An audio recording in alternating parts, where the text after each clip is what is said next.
Hey there, bestie. I'm Lori Emi, your What to Read Next podcast host. Join me as we dive into exciting new reads that'll have you reaching for your TBR pile in no time.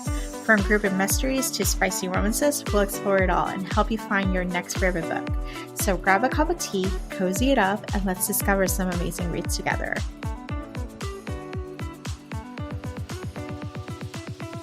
Hi, Zoe. Welcome to What to Read Next podcast. Thank you very much. Thank you so much for having me. So happy to have you here. Tell us a little bit about yourself. So my name is Zoe Allison and I'm an English person living in Scotland and I write rom-coms. Yeah, I love this. I did read your last year's rom-com, which was a holiday to take on in Scotland. And I was like, I want to go to Scotland. But you should come, but you will need a warm coat. Yes. Yes, I definitely need it. I actually lived up north in the US for about 20 years. And I moved about 3 years ago to Florida, which is like down south. And I let go of all my winter clothes. So I had to get a winter outfit. I'm like, oh, I need a winter stuff.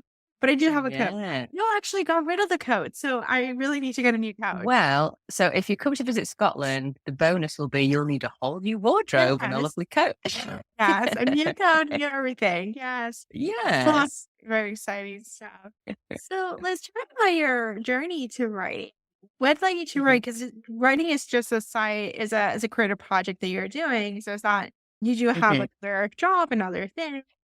Yeah. So my day job is in medicine. I'm a doctor, a general practitioner, and I think in the States that's equivalent to kind of family practice. I think it would be.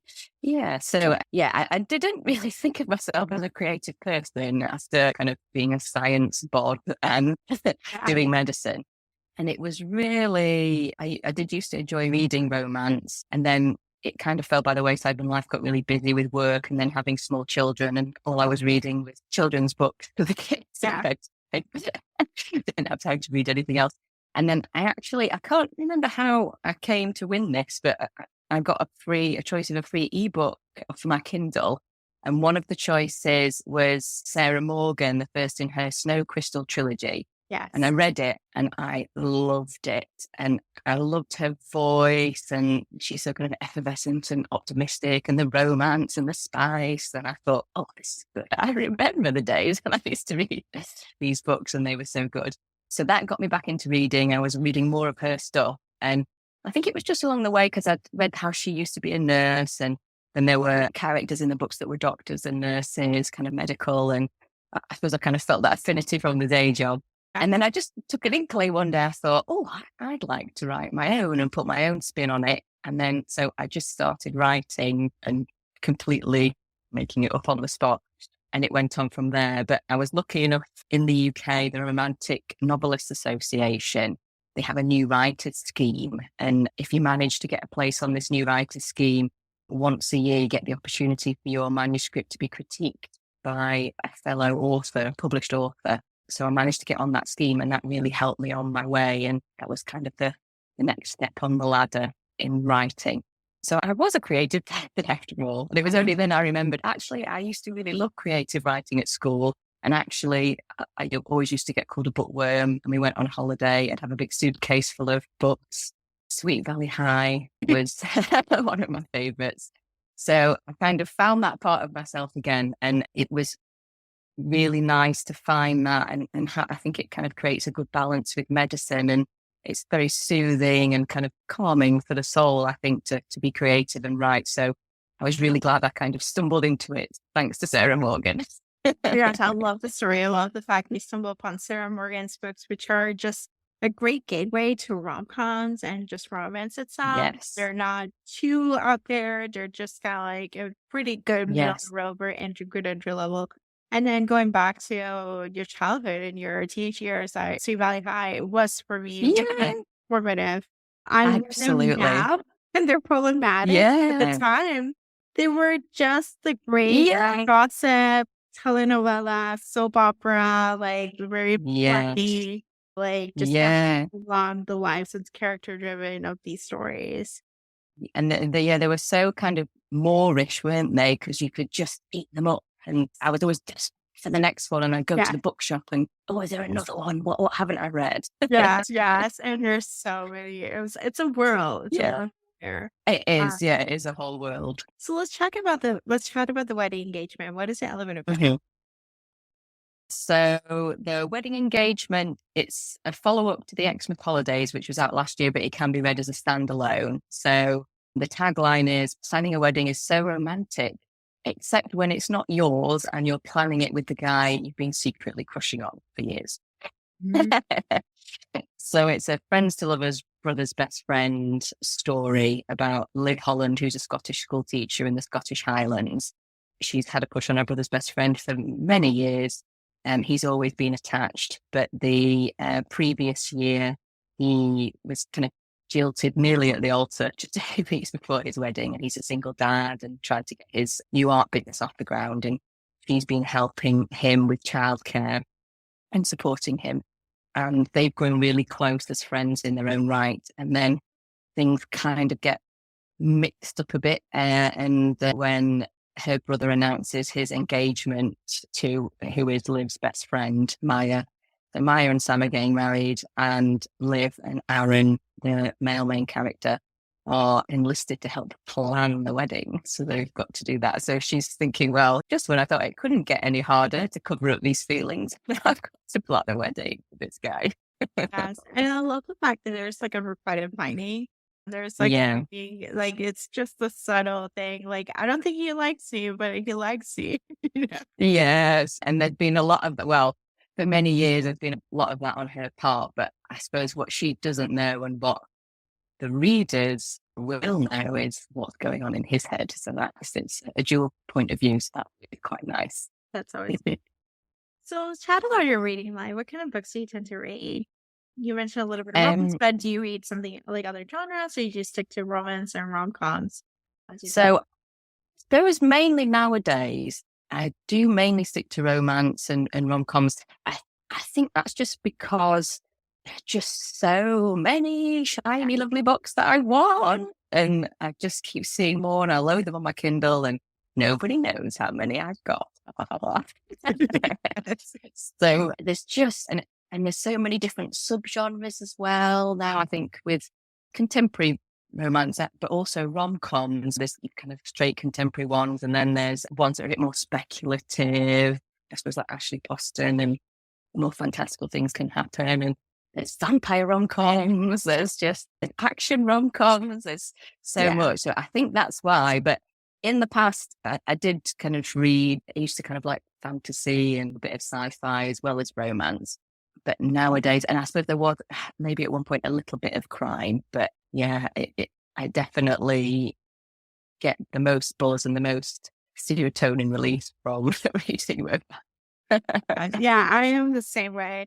I think I did not know I was a romance reader until 2016 when I really discovered the genre, and then discovered the variety and the depth and the amount of options are out there. And I was like, what is going on? But I always read romance. I always knew there was a love story that needed to happen in order for me to be engaged. Like there was something I needed. Yes, I'm the same. Yeah, I think I would, the books that I like the best would have a subplot of romance at least. Yes, I'm the same. Yeah. Yeah. So I love this. So let's chat some book recommendations. Do you have any books to recommend our listeners to pick up? So I think probably one of the main ones I've read recently that was just chef's kiss was The Love of My Afterlife by Kirsty Greenwood. And I'd heard quite a bit about it before it came out because it's kind of The Good Place meets Emily Henry. Doesn't disappoint. It's just got all of the best tropes in it. Some good vibes. So the main character has kind of lived quite a lonely life, really, and then she ends up choking at quite a young age on a burger. Finds herself in the afterlife, and then happens to meet the man of her dreams, her soulmate, in the waiting room of the afterlife. But he's there by mistake. He gets sent back to Earth, and her kind of counselor in the afterlife is a romance fan. So she's like, right, I'm going to give you 10 days, I think it is, you go back to Earth, you've got to find this guy. She only knows his first name and the city that he lives in, London. And yet, if you can get him to kiss you, fall in love with you within the 10 days, then you can stay on Earth.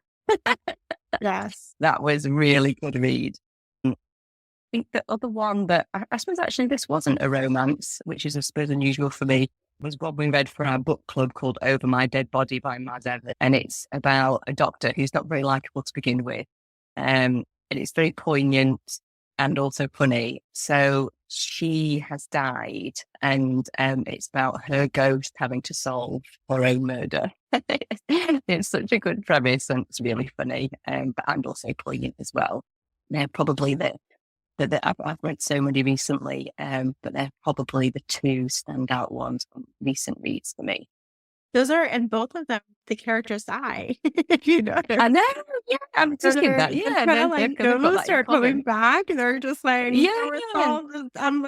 In some ways, Yeah. actually, these books are perfect for me because as someone who hates when an author kills a character in the last chapter, and I don't have enough time. Yes. And I don't have enough time to deal with. This is like Yes. this is like a full book to resolve death. Yes. Exactly. Yeah. And it's just kind of interesting that they're a bit more speculative as well. Yeah. These fantastical things happen. Yeah. So good fun. Yeah, and now it's super speculative. Like Ashley Poston has like some great books too. They're like magical realism, and they're also that's Yes. And I still need to read my first Ashley Poston because that's one of the many sets of books sitting on my TBR. But yes, I need to get around to that. I would say tell that I'm going to love them. I would say the Dead Romantics is the one that you should read this season because it's a fall, a fall Halloween-ish. Oh, perfect. Yes, absolutely. Yeah, I'll need to get that one read. And now there's another kind of fall one, and the name has slipped out of my head. The follow-up is called The Cinnamon Bun Bookstore. And what was the one last year called? Cafe. Pumpkin Spice Cafe. Yeah, that I need to read Pumpkin Spice Cafe as well. Yes. And then Cinnamon Bun Bookstore. Yeah, that one actually had the audio, and everyone complains. They're like, "I thought this was a cozy mystery, but it's romance. It has elements of a small town, cutesy, very like fall vibes of like just brilliant, and there's romance and there's open door, which is what else can you ask for? Oh, well, that sounds perfect. Yes, cozy autumn open door. Yes, that's for me. Yes. So we got some reading lists after reading The Wedding Engagement. So Zoe, tell us where you can find you online. Yeah, so my website is zoeallison.co.uk, and I've got kind of links to everything on there, kind of books and the socials and newsletter side up as well. Yes. Awesome. Thank you, Zoe, for being the show. Thank you. Absolutely lovely to be here. Thank you for having me. Thanks for joining me on this episode of the What to Read Next podcast. If you enjoy our bookish conversations and want more recommendations, don't forget to subscribe so you never miss an episode. Also, head on over to the What to Read Next blog for a list of books mentioned in today's show. Happy reading!